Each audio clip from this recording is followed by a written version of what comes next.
messieurs, bonjour et merci d'être sur Nyota Télévision pour vous informer ce matin. Tout de suite, le sommaire de ce journal. Les différents véhicules qui circulent sur la voie publique seront soumis très bientôt à un contrôle technique et ce suite au nombre croissant d'accidents enregistrés sur les routes de la capitale du cuivre. Le complexe Kiwili a été victime d'un vol pendant les vacances de Noël. Des inconnus ont emporté plusieurs kits informatiques offerts aux différentes écoles de ce complexe par le Fonds de promotion de l'éducation nationale. Encore une fois, bonjour pour commencer. Les nouveaux animateurs provinciaux de l'OGFREM et de la DGRAD ont été tour à tour reçus hier mardi par le gouverneur de province, Moïse Katumbi Chapoué. C'était avant qu'il ne s'entretienne avec le collectif des députés élus de Kabongo. Nonolando Stéphane Chisso.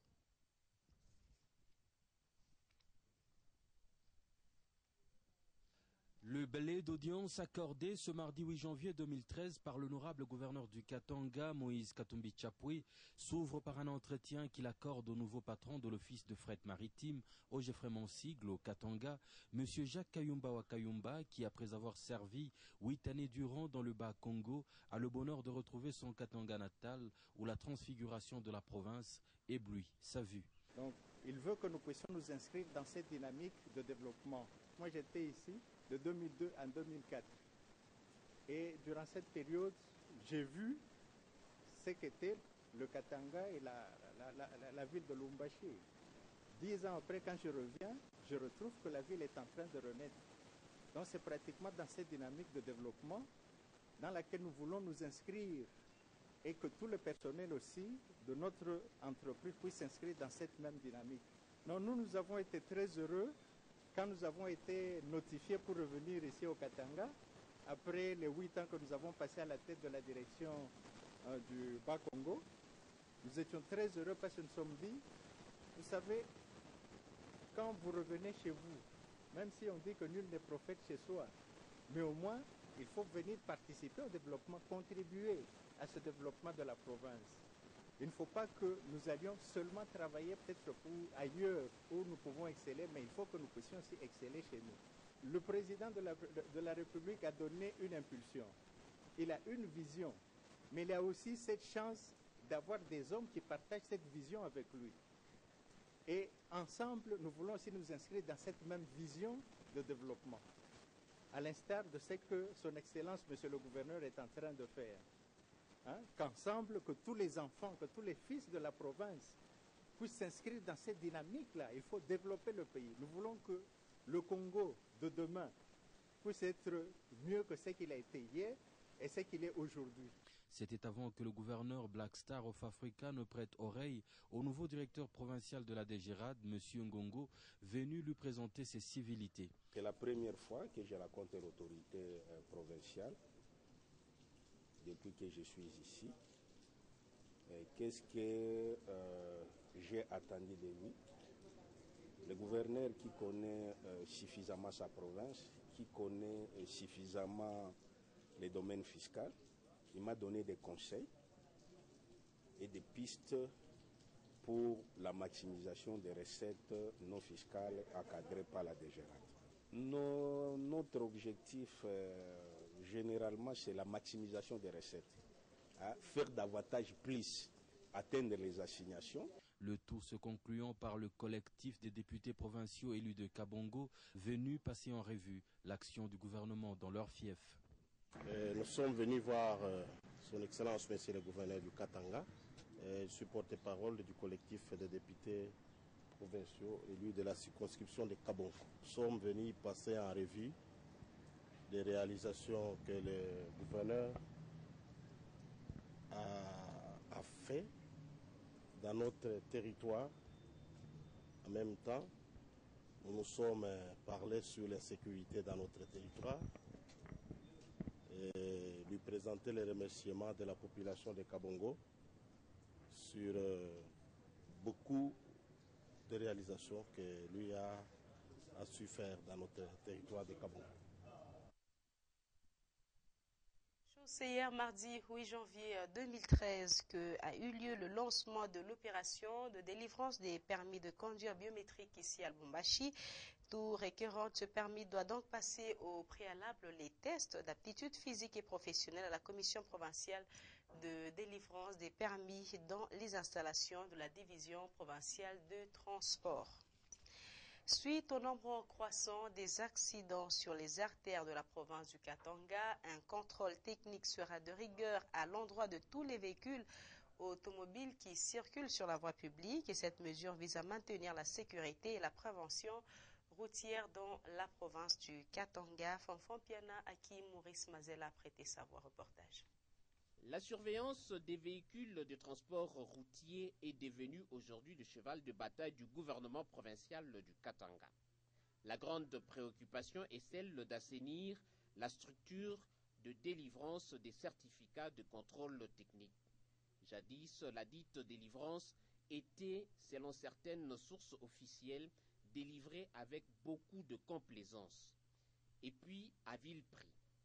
Dans le souci de sécuriser les louchoises et louchois sur la voie publique, l'initiative actuelle est de faire un contrôle technique systématique de tous les véhicules automobiles et de toutes les remorques qui circulent sur les artères de la province du Katanga.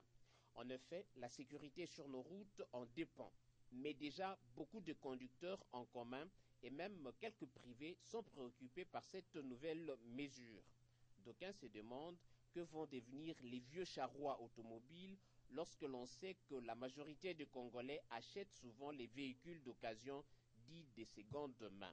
D'autres par contre se demandent, au-delà de l'entretien des véhicules dans un garage de son choix, quel est le bien fondé du contrôle technique des véhicules obligatoires.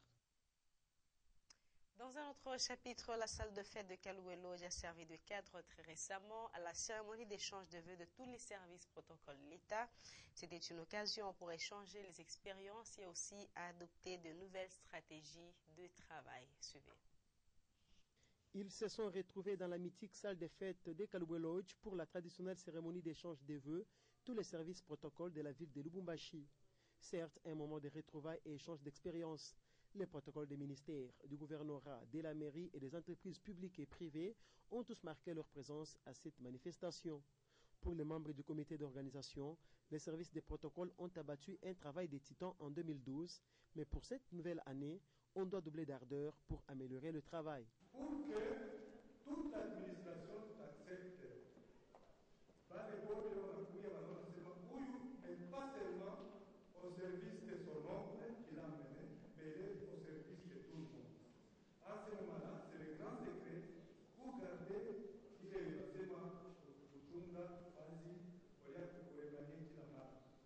aussi, nous voulons dire, on l'a toujours répété, wakati mingi tunaonaka kama kunakuwa vile vile nani mashangement wanamume mingi wanaonaka kama service ya protocol ndio iko service orabe, donc service ya chini sana wanaweza kuweka mtu anapenda kuweka aikalake vile. Après avoir servi les autorités de la place, ces services des protocoles ont trouvé ce moment agréable pour resserrer leur rapport et amitié. Toujours dans ce chapitre, les agents et cadres de la Régie des eaux se sont aussi retrouvés hier mardi pour une cérémonie d'échange de vœux. Au cours de cette rencontre, plusieurs réalisations de 2012 ont été évoquées, même des perspectives pour l'année 2013 en cours, et tout s'est déroulé dans la salle de fête Imani. Diane Kassongo, Micha KMB. La tradition a été respectée à la Régie des eaux en ce début d'année 2013. Il s'agit de la cérémonie d'échange de vœux entre les cadres et agents de cette société. Tous s'étaient réunis dans la salle Imani. Le directeur provincial de la Régie des eaux a, avant la présentation des vœux, évoqué les réalisations de 2012 et montré comment forger le lendemain. La Régie des eaux, grâce à nous tous, nous avons pu accompagner nos aînés dans leur nouvelle fonction, dans leur nouvel état, en payant tous leurs avantages auxquels ils avaient droit. C'est un honneur pour nous tous qui sommes ici dans cette salle. Enfin, À chacun de vous et à toutes vos familles, je présente mes vœux de bonheur, de santé et de prospérité. Que le Seigneur vous assiste dans toutes vos entreprises au cours de l'année 2013. Pierre Makoyo a également rappelé à l'assistance la transformation de son entreprise depuis 2012 en société par action à responsabilité limitée. Et un plan de redressement a déjà été établi pour une période expérimentale de 12 ans, tout en promettant une excellente desserte en eau potable.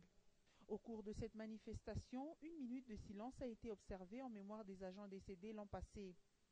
Jean de Dieu Kalonda, président de la délégation syndicale, a insisté sur l'amélioration des conditions de vie des travailleurs, notamment avec une augmentation salariale vu le volume de travail.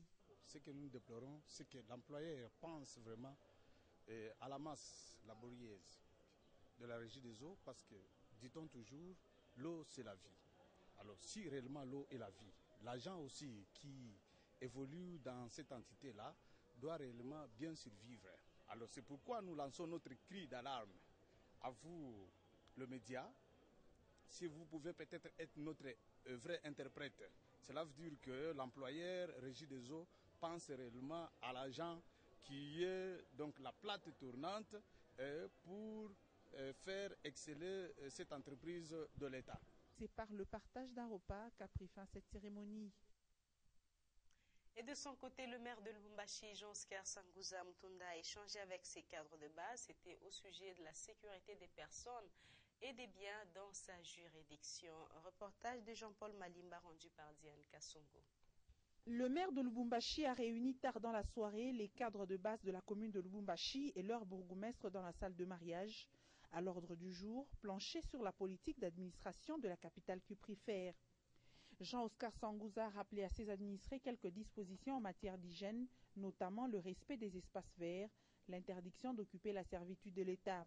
L'autorité urbaine a demandé à tous les cadres de base composés des bourgmestres, chefs de quartier, chefs de bloc, administrateurs des marchés et autres, de travailler en étroite collaboration.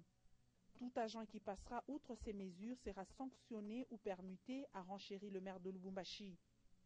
En matière de sécurité des personnes et de leurs biens, quelques autorités policières ont été convoquées à cette réunion. Et je voulais annoncer plusieurs kits informatiques du complexe scolaire Kiwele ont été emportés par des personnes non encore identifiées. Et tout s'est passé lors des vacances de Noël et de Nouvel An, donc très récemment. Jean-Paul Malimba, Edouard Kankou. Pendant les 2 semaines des vacances de Noël et Nouvel An, le complexe scolaire Kiwele a enregistré un cas de vol de matériel informatique. Unité centrale, souris, écran et autres. Ces kits informatiques volés ont été achetés au prix des sacrifices par les parents d'élèves en cotisant 100 francs congolais par élève et 5 $ américains par étudiant à travers le Fonds de promotion de l'éducation nationale. Voilà, donc il y a les chefs d'établissement qui ont déjà reçu des machines, qui ont déjà reçu les tôles, les planches et autres pour le bien de leur établissement.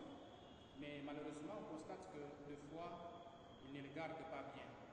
Donc ils ne sécurisent pas les biens que le Fonds de promotion leur donne et nous leur demandons d'avoir un comportement responsable.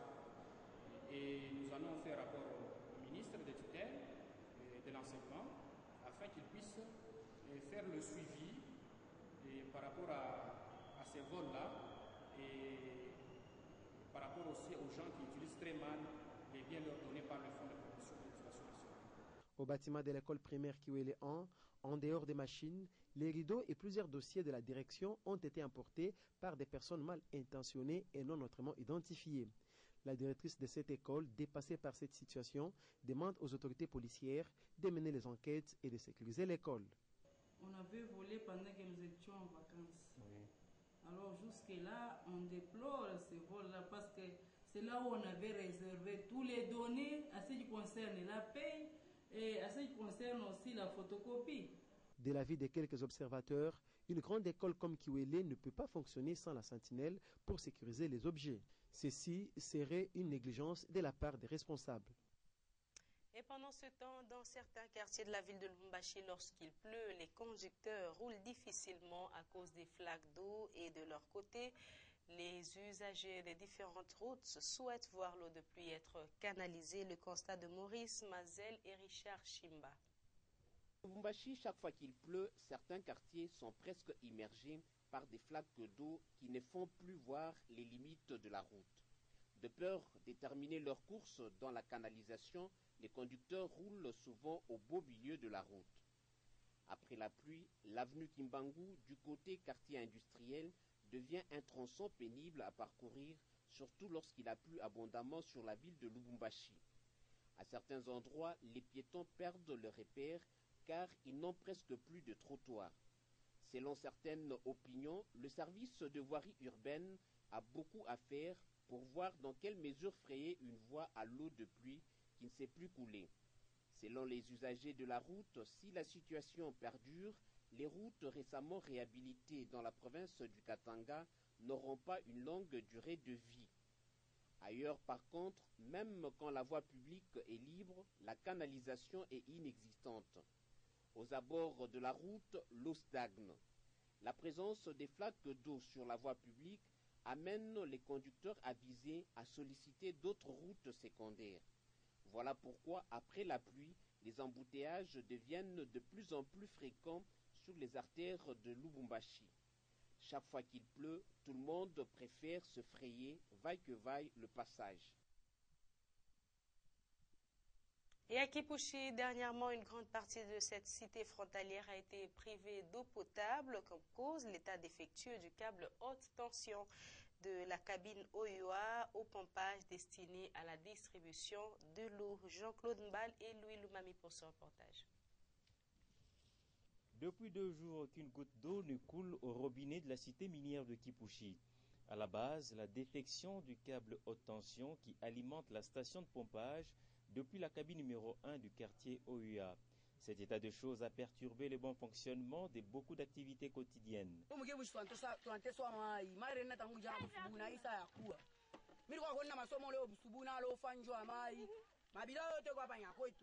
Les techniciens de la GECAMINE sont à l'œuvre en vue de trouver une solution. Ce que nous faisons là-bas, c'est encore du bricolage. Mais alors, qu'est-ce qu'il faut?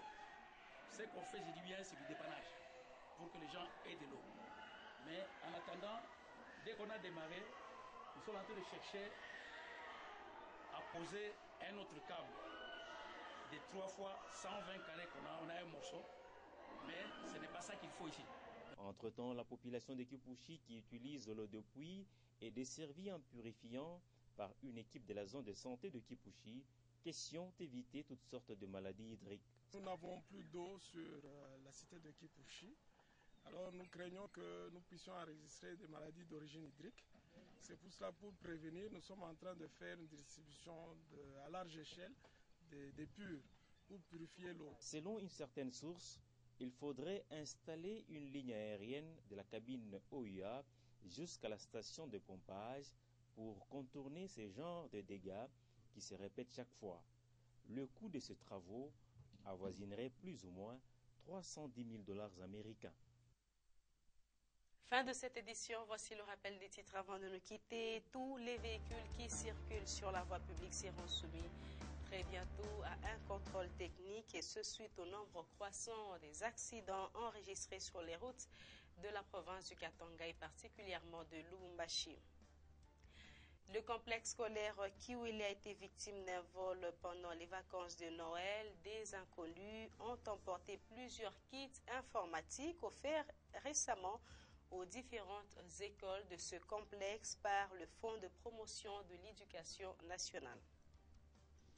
Ainsi s'achève complètement cette édition de 9h. Merci de votre attention. Je vous retrouve tout à l'heure à 13h. À tantôt.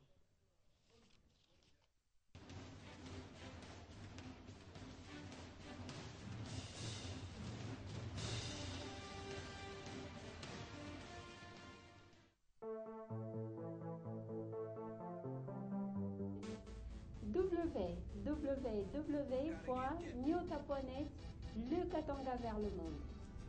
Nyota.net, une autre face d'information. Nyota.net, une autre source d'information en ligne.